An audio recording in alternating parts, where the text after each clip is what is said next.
Hello everyone, मेरा नाम है मयंक पांडे और मैं आपके अपने लर्नविल चैनल पर आपका स्वागत करता हूं। दोस्तों, ये हमारी सीटेट 2026 की फर्स्ट क्लास है और हम पूरी कोशिश करेंगे कि 2-3 क्लासेस में विद इन अ वीक आपका चाइल्ड डेवलपमेंट और पेडागोजी का सिलेबस खत्म कर दें। जो भी टॉपिक्स हम डिस्कस करेंगे वो टोटली एग्जाम रेलेवेंट होंगे और सीटेट सिलेबस के अकॉर्डिंग होंगे। कुछ भी एक्स्ट्रा इस पे आपको नहीं पढ़ाया जाएगा, बस एग्जाम रेलेवेंट डिस्कशंस होंगे। आइए वक्त को हम बिना बर्बाद किए वीडियो को शुरू करते हैं। हमारा पहला टॉपिक है ग्रोथ एंड डेवलपमेंट। दोस्तों, ग्रोथ और डेवलपमेंट ऐसे प्रोसेस हैं या ऐसी प्रक्रियाएं हैं जिनमें किसी व्यक्ति के शारीरिक, मानसिक, सामाजिक और भावनात्मक विकास शामिल होते हैं। किसी व्यक्ति का शारीरिक विकास कैसे होता है, उसका मानसिक विकास कैसे होता है, उसका सोसाइटी में डेवलपमेंट कैसे हो रहा होता है और उसका जो भावनात्मक विकास है, मतलब कि जो उसकी फीलिंग्स का डेवलपमेंट है या उसके इमोशंस का जो डेवलपमेंट है वो किस तरह से होता है, ये सारी चीजें ग्रोथ और डेवलपमेंट के अंदर आती हैं।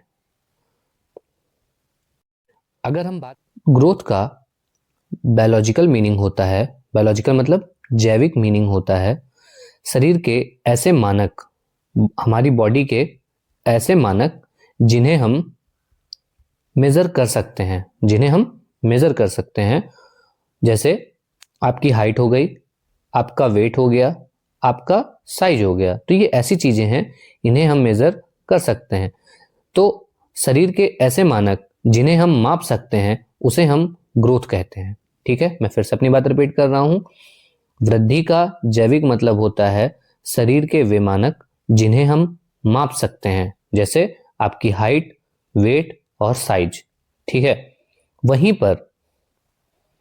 पर जो विकास होता है, डेवलपमेंट होता है, ये परिवर्तन की एक प्रोग्रेसिव सीरीज होती है। अब इसका क्या मतलब है कि ये है क्या? परिवर्तन की प्रोग्रेसिव सीरीज का मतलब है कि ये जो आपका डेवलपमेंट है, ये एक लगातार चलने वाली प्रक्रिया है। ठीक है, लगातार चलने वाली प्रक्रिया है। ये हमारी जो कार्य प्रणाली है, किसी काम को करने का जो तरीका होता है, कार्य प्रणाली में सुधार का ही नाम है। ठीक है, अगर हम बहुत ही आसान शब्दों में कहें तो हमारी थिंकिंग, ठीक है, हमारा बिहेवियर, ओके, और हम सोसाइटी में कैसे रह रहे हैं, इसके साथ साथ हमारे अंदर जो भी क्वालिटेटिव चेंज या क्वांटिटेटिव चेंज होते हैं, वही हमारा डेवलपमेंट है। अब एक क्वेश्चन ये बनता है कि आपने कहा कि ग्रोथ को तो हम मेजर कर सकते हैं, पर हम डेवलपमेंट को क्यों मेजर नहीं कर सकते? इसका क्या रीजन है? क्या किसी के गुणों को आप माप सकते हैं? क्या आप ये कह सकते हैं कि वो 2 किलो अच्छा है, वो 3 किलो अच्छा है? नहीं। ठीक है, तो इसलिए हम कहते हैं कि जो डेवलपमेंट है ये एक गुणात्मक परिवर्तन है। ठीक है, ये जो चेंजेस हो रहे हैं ये क्वालिटेटिव चेंजेस हो रहे हैं, इसलिए इनको आप मेजर नहीं कर सकते हो। जब कहीं पे क्वांटिटी की बात आती है तो आप वहां पे मेजर कर सकते हो। तो जैसा कि मैंने कहा कि ये जो आपकी वृद्धि है या ग्रोथ है, ये इसमें क्वांटिटेटिव चेंजेस होते हैं। आपकी हाइट बढ़ती है, वेट बढ़ता है और बॉडी साइज बढ़ता है। अगर ये चीज़ें बढ़ रही हैं तो ये मेजरेबल हैं। आपकी कमर का साइज 28, 30 ऐसे इंक्रीज होता है ना? ठीक है, और फिर ये फिजिकल चेंजेस भी हैं और बायोलॉजिकल चेंजेस भी हैं। ठीक है, जैसे फिजिकल चेंजेस और बायोलॉजिकल चेंजेस का मतलब आसान भाषा में ये कहें कि जब सेल का साइज बढ़ता है तभी हमारे अंदर ग्रोथ होती है, तभी हमारे ऑर्गन्स डेवलप होते हैं। ठीक है, तो ये सारी चीजें कहीं ना कहीं आपकी वृद्धि का पार्ट है। सपोज किसी को स्टमक में स्टोन होता है, ठीक है, तो उस स्टोन का आप साइज बताते हो ना, आप उसको मेजर कर सकते हो, तो कहीं ना कहीं ये वो भी वृद्धि का पार्ट है। वृद्धि का एक बहुत इंपॉर्टेंट पॉइंट है और एग्जाम में आता भी है कि ये जो ग्रोथ है ये यूनिडायरेक्शनल होती है। अच्छा, ये यूनिडायरेक्शनल का मतलब क्या होता है? मतलब ये है कि ग्रोथ एक डायरेक्शन में होती है। ठीक है, मतलब ये सिर्फ आगे की तरफ ही होती है। आप पहले छोटे रहते हो, फिर थोड़ा बड़े होते हो, फिर थोड़ा और बड़े होते हो, फिर और बड़े होते हो, पर क्या आप वापस से छोटे होते हो? नहीं। तो ये एक आगे की तरफ बढ़ने वाली प्रक्रिया है, ठीक है। तो ये यूनिडायरेक्शनल होती है, ये सिर्फ आगे की तरफ बढ़ती है। आप सीधे आगे बढ़ते बढ़ते बढ़ते बढ़ते आप बड़े तो होते हो, पर आप वापस से छोटे नहीं हो सकते हो, ठीक है। दूसरी चीज है जो इसके लिए और ज्यादा इंपॉर्टेंट है, वो है रेट इज नॉट यूनिफॉर्म। इसका क्या मतलब है? रेट इज नॉट यूनिफॉर्म मतलब आप आगे की तरफ बढ़ तो रहे हो, लेकिन जरूरी नहीं है कि स्पीड हमेशा फास्ट हो, ठीक है। ये पर्सन टू पर्सन वेरी कर सकता है, ठीक है। अलग अलग इंसान में अलग अलग खूबियां होती हैं, तो रेट कभी यूनिफॉर्म नहीं होता, ठीक है। ये कभी फास्ट हो सकता है और कभी स्लो हो सकता है। जैसे जब हम बच्चे होते हैं, ठीक है, जब इन्फेंसी पीरियड होता है और हमारा चाइल्डहुड वाला पीरियड होता है, उसमें ग्रोथ बहुत तेजी से होती है। फिर लेटर चाइल्डहुड में ग्रोथ थोड़ा स्लो होती है, फिर उसके बाद एडोलेसेंस में भी ग्रोथ तेज होती है। तो ग्रोथ यूनिफॉर्म नहीं होती, यूनि डायरेक्शनल होती है। ये बात याद रखिएगा, यूनि डायरेक्शनल होती है लेकिन यूनिफॉर्म नहीं होती, ठीक है। ये क्वेश्चन सीटेट में डायरेक्टली आता है कि ये जो आपका फास्टेस्ट डेवलपमेंट है ये कब होता है। तो अगर इन्फेंसी दिया हो तो इन्फेंसी में आपका फास्टेस्ट डेवलपमेंट होता है, ये बात याद रखिएगा। और अगर इन्फेंसी वहां पे नहीं दिया हुआ तो फिर एडोलेसेंस में आपका फास्टेस्ट डेवलपमेंट होता है, ठीक है। डायरेक्टली आया हुआ क्वेश्चन है। ग्रोथ को डायरेक्टली क्या इफेक्ट करता है? आपकी हेरिडिटी, आनुवंशिकता, न्यूट्रिशन और एनवायरनमेंट। सपोज किसी बच्चे को खाना नहीं मिला, ढंग से न्यूट्रिशन नहीं मिला, तो क्या वो एक आम बच्चे की तरह डेवलप कर पाएगा? नहीं, ठीक है। इसी तरह एनवायरनमेंट, कहीं पे वॉर हो गई, ठीक है, लड़ाई हो गई, तो और वहां पे अब वॉर हो गई, सब कुछ तहस नहस हो चुका है, ठीक है। तो आप मुझे बताइए कि क्या उसका भी डेवलपमेंट एक आम बच्चे की तरह होगा? नहीं होगा। तो कहीं ना कहीं ग्रोथ को आपकी हेरिडिटी, न्यूट्रिशन और एनवायरनमेंट, ये तीनों फैक्टर अफेक्ट करते हैं। अब ये विकास क्या है? तो विकास क्वालिटेटिव भी होता है और क्वांटिटेटिव भी होता है, ठीक है। क्वालिटेटिव चेंजेस भी होते हैं और क्वांटिटेटिव चेंजेस भी होते हैं। ये क्वालिटेटिव कैसे होता है? ठीक है, तो जब आपकी थिंकिंग में चेंजेस आते हैं, ठीक है, जब आपका बिहेवियर चेंज होता है, जब आपकी स्किल्स डेवलप होती हैं, ठीक है, तो ये सारी चीजें क्वालिटेटिव होती हैं, ठीक है। आप ये नहीं कहोगे ना कि 2 किलो आपसे लिखते बनने लगा, ठीक है, क्योंकि ये क्वालिटी है, ठीक है। अब बात करते हैं कि क्वांटिटेटिव चेंज कैसे है। तो बहुत आसान एग्जांपल देता हूं। आपने वोकेबलरी तैयार की, क्या क्या तैयार किया? वोकेबलरी तैयार की, आपने 2 मीनिंग्स याद की, आपने 3 मीनिंग्स याद की, तो ये आपके डेवलपमेंट में ये क्वांटिटेटिव चेंज हो रहा है, ठीक है। तो इस तरह से ये क्वालिटेटिव और क्वांटिटेटिव दोनों होता है। डेवलपमेंट के टाइम पे आपकी ओवरऑल एबिलिटीज इंक्रीज हो रही होती हैं और इन्हें हम डायरेक्टली मेजर नहीं कर सकते हैं, ठीक है। अच्छा, इसमें फिजिकल भी ग्रोथ हो रही है, आपकी मेंटल ग्रोथ भी हो रही है, आपकी इमोशनल ग्रोथ भी हो रही है और सोशल ग्रोथ भी हो रही है। जब बात करेंगे फिजिकल ग्रोथ की, तो जो आप मूवमेंट करते हैं ना स्किल्स को करने में, ठीक है, आप बाइक चलाते हैं, आप जंपिंग करते हैं, ठीक है, तो ये आपका फिजिकल स्किल्स का जो डेवलपमेंट हो रहा है वो होता है। मेंटल में यही आपका जो थिंकिंग होता है, ठीक है, और मेमोरी होती है, ये आपका इसका होता है, इसका पार्ट हो गया। इमोशनल, आप फीलिंग्स को कैसे समय के साथ समझते हैं, ठीक है, आप उनको कैसे कंट्रोल करते हैं, ठीक है, तो ये होता है आपका इमोशनल डेवलपमेंट। और सोशल ग्रोथ ये हम लोगों के साथ कैसे बिहेव करते हैं, ठीक है, हमें गुस्सा आता है, हम बहुत खुश होते हैं, तो ये सारी चीजों का डेवलपमेंट ही होता है। और ये सब अभी एक बच्चे के पर्सपेक्टिव से पढ़ रहे हैं, तो यहाँ पे आप एक बच्चे को ही लेकर चलें। दोस्तों, जैसा कि हम जानते हैं विकास निरंतर चलने वाली प्रक्रिया है, ये कभी रुकती नहीं है, ठीक है। ये आपके बिहेवियर और स्किल्स में ही होती है, ये डायरेक्शनल होती है, but person to person vary करता है।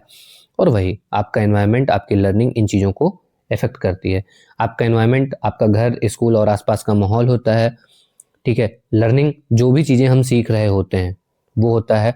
और एक्सपीरियंसेस, ये क्या है? ये जो आप लाइफ लॉन्ग सीख रहे होते हैं अपने आप से कुछ या लोगों से कुछ, ठीक है, तो ये वो एक्सपीरियंसेस होते हैं। दोस्तों यहाँ पे हमने ग्रोथ और डेवलपमेंट का एक चीट शीट दे दी है एग्जाम पॉइंट ऑफ व्यू से, और ये सारे पॉइंट्स इंपॉर्टेंट हैं, इन्हीं को हमने अभी भी डिस्कस किया है, तो इसे प्लीज़ आप देख लीजिएगा पीडीएफ में। अब आप इस इमेज को देखिए, ग्रोथ और डेवलपमेंट है क्या हमारे चाइल्ड साइकोलॉजी के टर्म में। ये बच्चा है, 10 किलो का है, फिर 20 किलो का हुआ, फिर 50 किलो का हुआ। पहले इसमें हड्डियां थी, फिर थोड़ा गोश्त आया, फिर इसका गोश्त और बढ़ गया, ठीक है।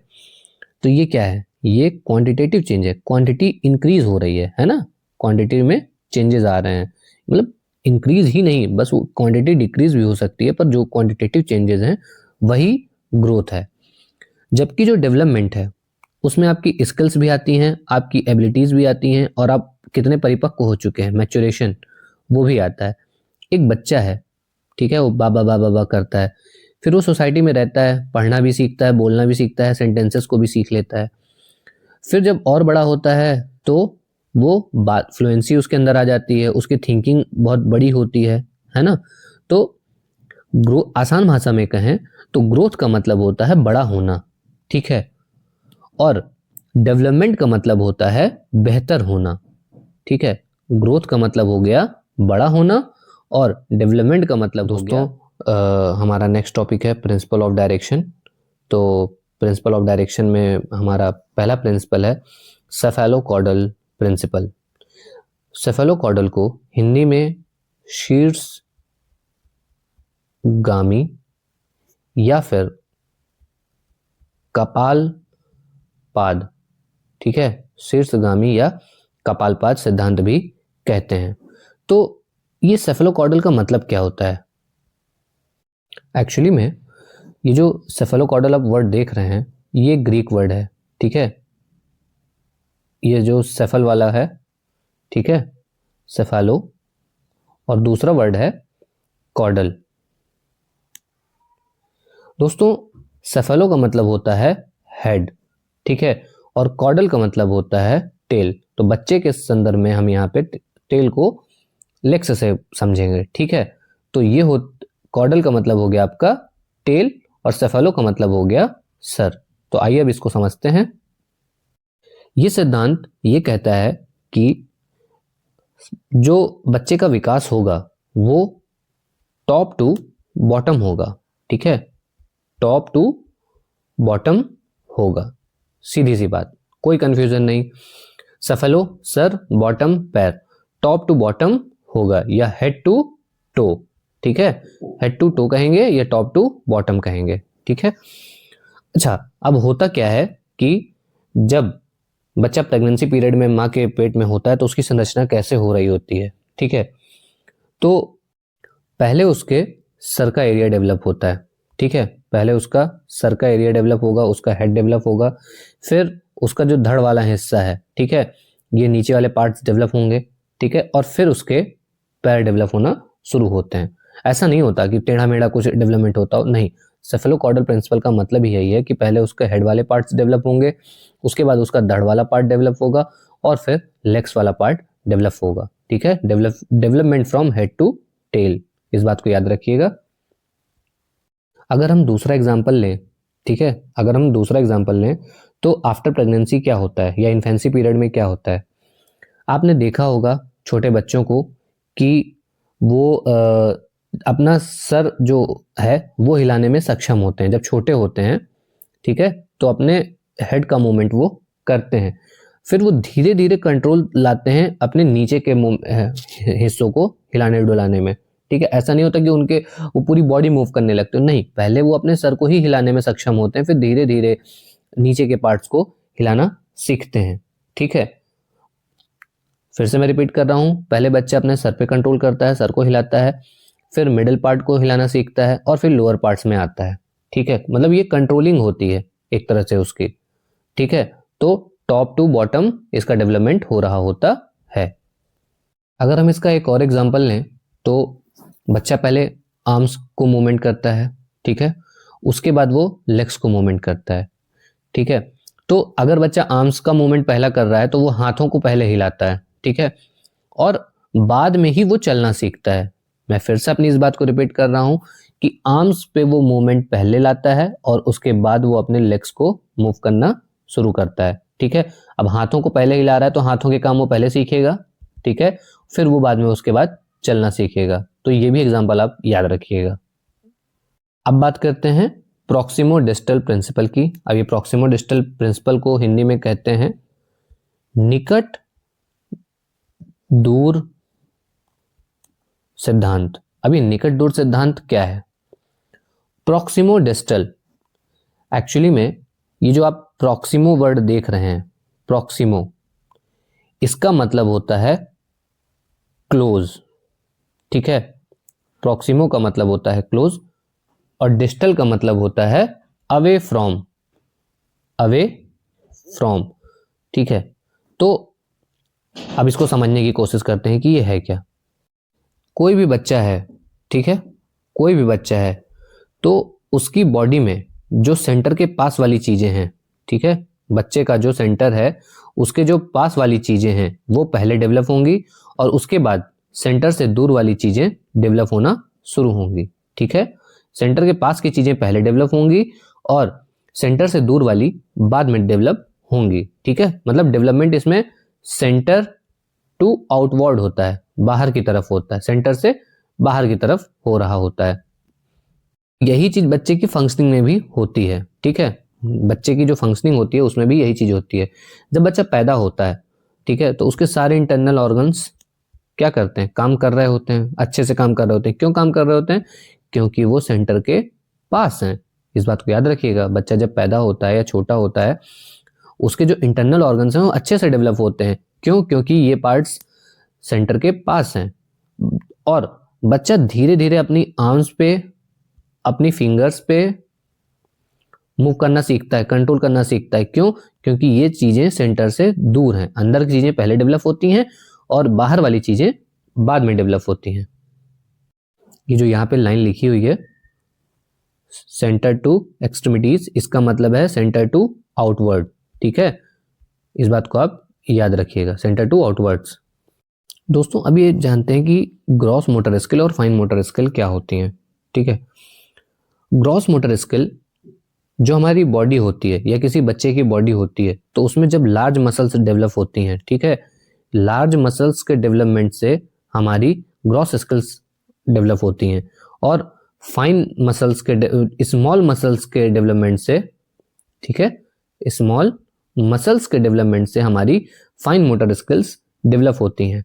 ओके दोस्तों, ग्रॉस मसल्स के डेवलप होने के बाद कोई भी काम जब हम करते हैं ना तो ये फाइन के कंपैरिजन में कम टाइम टेकिंग होता है, लो टाइम टेकिंग होता है। ठीक है, लो टाइम टेकिंग होता है। वहीं पे जो फाइन मसल्स होती हैं इनके डेवलपमेंट के बाद जब हम फाइन स्किल्स सीख रहे होते हैं तो ये ज़्यादा टाइम लेती हैं। ठीक है, इनको ज़्यादा टाइम लगता है। ऐसा क्यों होता है? ठीक है, आप चलना बहुत ज़्यादा मेहनत से नहीं सीखते, बहुत कम मेहनत से आप चलना सीख जाते हैं, लेकिन जब आपको लिखना सीखना होता है तो हमको लिखना सीखने के लिए बहुत टाइम लगता है। ठीक है, आजकल बाल वाटिका वगैरह ये सब भी हो गया है, इसके पहले आंगनवाड़ी वगैरह भी होता था, नाम बदल चुका है।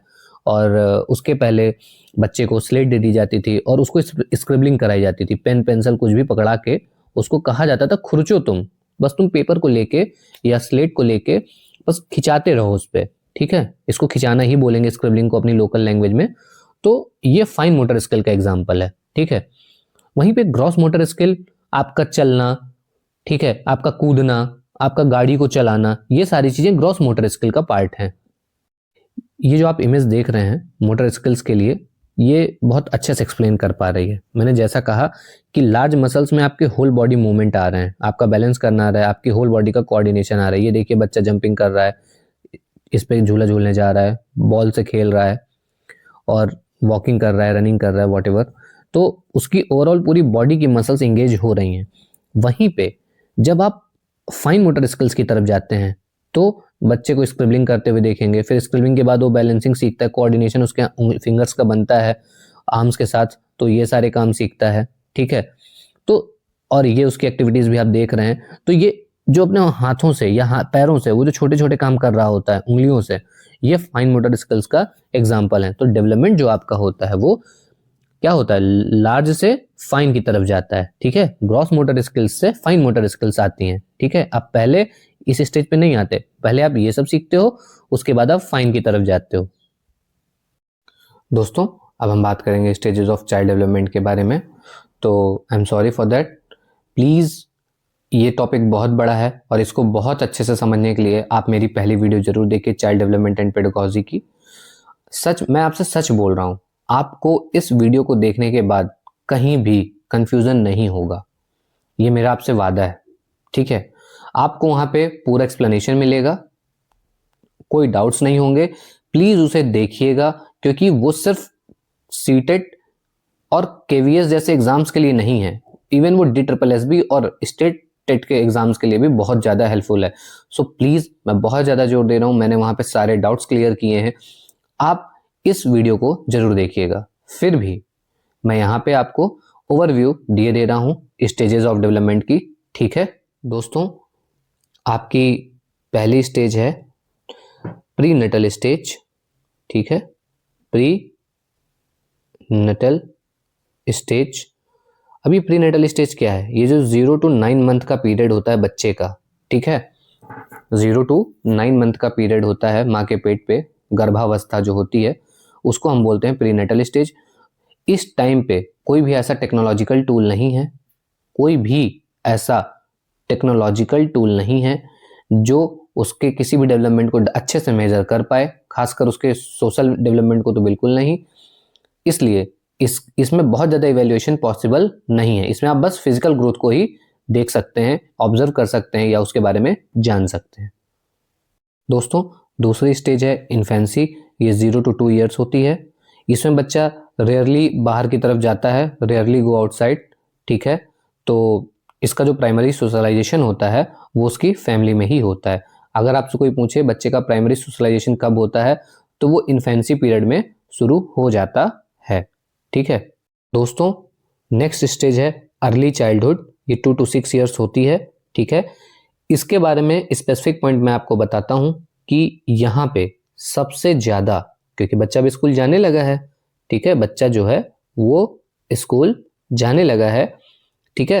तो सबसे ज्यादा उसका 2 डेवलपमेंट होता है, पहला उसका सोशल डेवलपमेंट बहुत तेज होता है, ठीक है, और दूसरा उसका जो भाषा विकास है वो भी अर्ली चाइल्डहुड में बहुत तेजी से होता है, ठीक है। मैं इस बात को फिर से रिपीट कर रहा हूं कि बच्चा स्कूल जाने लगता है तो उसका सोशल डेवलपमेंट भी तेजी से होता है और उसका लैंग्वेज डेवलपमेंट भी बहुत तेजी से होता है।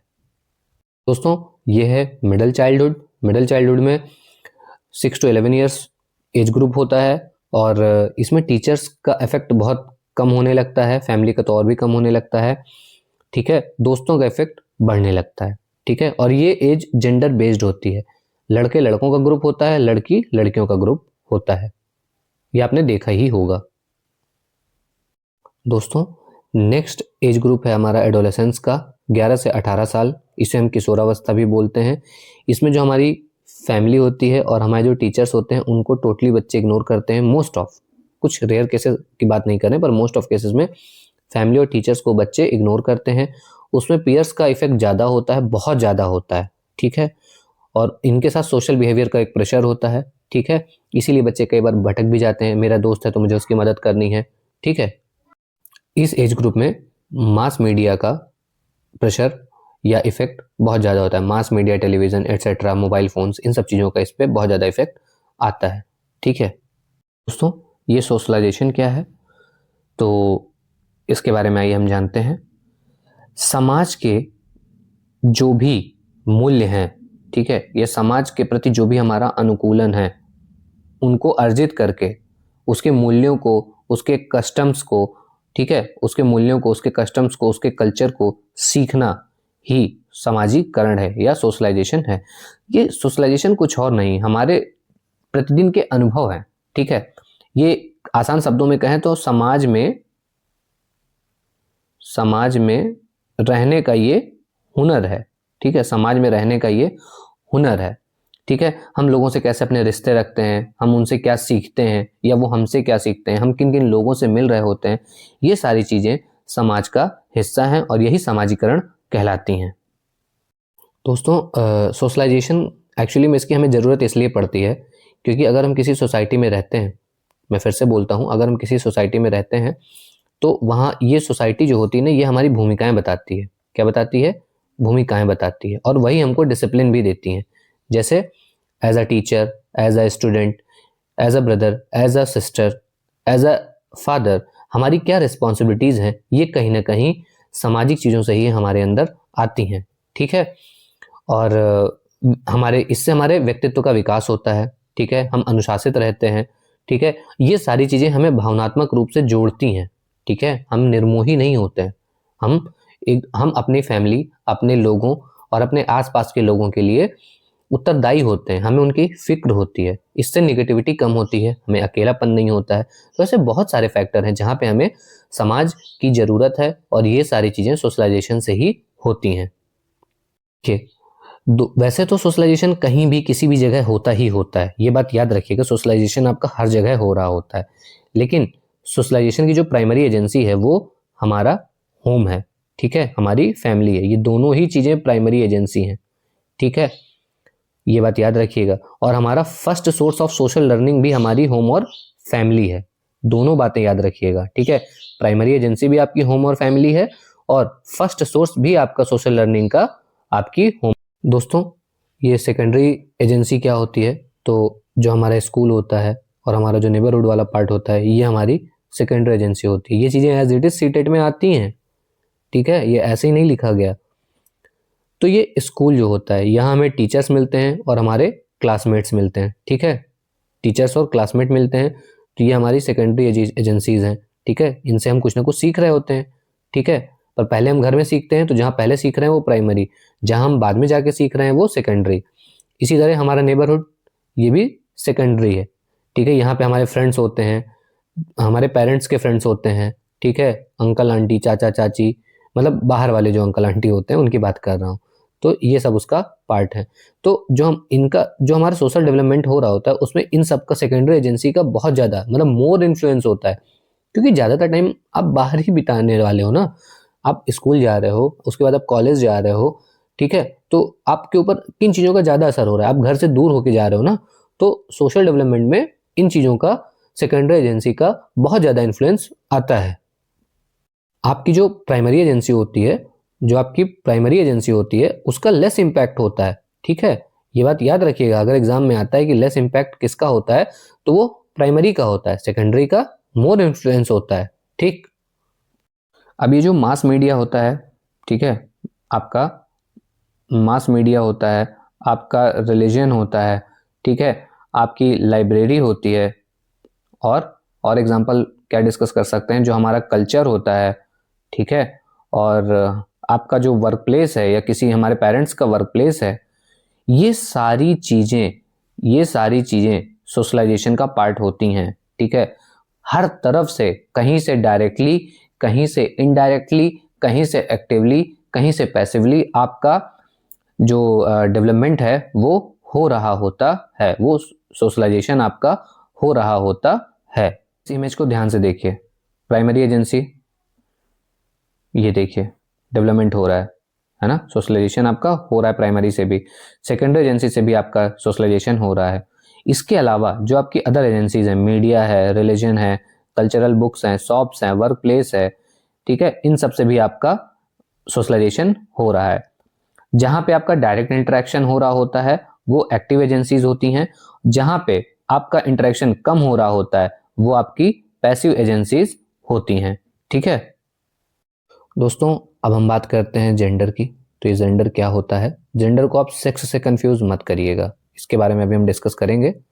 ठीक है, पर पहले हम बात करते हैं कि जेंडर क्या है। ये जो जेंडर है आपका, ये एक सोशल और साइकोलॉजिकल डिफरेंस है।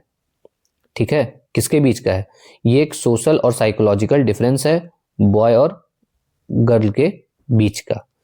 ठीक है, अब इसका क्या मतलब है? इसे हम बहुत आसान भाषा में कहें तो ये जो जेंडर शब्द है, ये सोसाइटी के द्वारा जो कंस्ट्रक्शन किया गया है लड़कों के रोल्स का, लड़कियों के रोल्स का, और सोसाइटी लड़के और लड़कियों से क्या एक्सपेक्ट करती है, ठीक है, वो उनकी क्या एबिलिटी सोच के चलती है, ये सारी चीजें जेंडर कहलाती हैं। ठीक है, सोसाइटी कहती है लड़का रोता नहीं है। ठीक है, सोसाइटी क्या कहती है कि जो लड़का है वो रोता नहीं है, यही बोलती है ना सोसाइटी। लड़के नहीं रोते, लड़कियां रोती हैं। ठीक है, लड़कियों को मैथ्स नहीं आती, सोसाइटी में यही एक नॉर्म चलता है, तो इसलिए वो बायोलॉजी पढ़ा दो या आर्ट्स के सब्जेक्ट पढ़ा दो। ठीक है, पता नहीं क्या सोच के बोलते हैं। लड़कियों को मैथ्स नहीं आती, बल्कि ऐसा नहीं है, मैं बहुत सारी ऐसी लड़कियों को जानता हूं जिनकी मैथ्स मुझसे भी कहीं ज्यादा अच्छी थी। ठीक है, लड़कियां जो है वो शेफ बनेंगी। ठीक है, खाना वाना वही बनाएंगी। लड़के पायलट बनेंगे। क्या आज ऐसा हो रहा है? नहीं हो रहा। तो ये सारी चीजें सोसाइटी जो सोच के चलती थी, ये सोशल कंस्ट्रक्ट है ना, जो हमारी सोसाइटी ने पुराने टाइम से बना के रखा है, बल्कि आज ऐसा नहीं हो रहा, चेंजेस आ रहे हैं। तो ये होता है जेंडर। ठीक है, ये सोसाइटी के द्वारा बनाया हुआ अपने आप में एक थॉट है। अब एक वर्ड आता है जेंडर बायस। ठीक है, जेंडर बायस, इसको कहते हैं पक्षपात। जेंडर बायस का मतलब आप क्या कर रहे थे कि आप किसी एक जेंडर को, किसी पर्टिकुलर जेंडर को क्या करते हो, आप अनफेयर ट्रीटमेंट देते हो। अनफेयर ट्रीटमेंट देते हो, खासकर ये फीमेल्स के साथ ज्यादा होता है मोस्ट ऑफ केसेस में। तो जब आप किसी पर्टिकुलर जेंडर को अनफेयर ट्रीटमेंट कर रहे होते हो, तो यही होता है जेंडर बायस होना। ठीक है, जैसे मैथ नहीं आ रही तो कुछ और करा दो लड़कियों को, है ना। भाई लड़का भी झाड़ू पोछा कर सकता है, जरूरी नहीं है कि लड़की ही झाड़ू पोछा करे। ठीक है, अगर इसका हम दूसरा एग्जांपल लें तो एक लड़का है और एक लड़की है। ठीक है, सेम काम के लिए अगर आप लड़के को ज्यादा सैलरी दोगे और लड़की को कम सैलरी दोगे, तो ये भी तो जेंडर बायस ही कर रहे हो ना। ठीक है, ओके, आप लोग समझ रहे हो मेरी बात को। तो यही होता है जेंडर और जेंडर बायस। ओके, अब ये सेक्स क्या होता है? ये जो सेक्स है ये हम बाई बर्थ लेके पैदा होते हैं। ठीक है, आप लड़का हो आप लड़की हो, ये होता है सेक्स। आपके काम नहीं है ये। जेंडर में काम वगैरह डिसाइड कर लेते हैं, रूढ़िवादिता होती है, स्टीरियोटाइप्स डिसाइडेड होते हैं। सेक्स इससे बिल्कुल अलग है, ये बाई बर्थ होता है। ठीक है, ये बायोलॉजिकल है ना, जो आप इनहेरिटेड है आपकी बॉडी में पहले से, ये वही है। ठीक है, और ये सोसाइटी नहीं बताती, सोसाइटी जेंडर बताती है। ठीक है, तो इस बात को आप समझ रहे होंगे कि सेक्स और जेंडर में क्या डिफरेंस है। सेक्स बाय बर्थ होता है। ठीक है, आप लड़का हो आप लड़की हो, ये सेक्स होता है। ठीक है, और जेंडर ये सोसाइटी बताती है। आप इस इमेज को ध्यान से देखिए, ये हो गया सेक्स, ये हो गया जेंडर। ये बायोलॉजिकल कैरेक्टरिस्टिक्स हैं और ये सोशल एंड कल्चरल आइडेंटिटी है। ठीक है, ये बायोलॉजिकल हमें अपने माँ बाप से, क्रोमोसोम्स, हार्मोन्स, इन सब का जो भी मेल फीमेल का जो इंटरसेक्शन होता है, उन सारी चीज़ों से ये डिसाइड होता है। ठीक है, और ये कौन डिसाइड करता है? हमारी सोसाइटी, हमारा कल्चर, हमारा। ठीक है, ये सारी चीज़ें इसको बताती हैं। ठीक है, तो आज के लिए इतना ही। और fuel your future with Learnvil, have a bright future in this and God bless you all. अगर मैंने ये किया है तो आप भी ये कर सकते हैं। Thank you so much.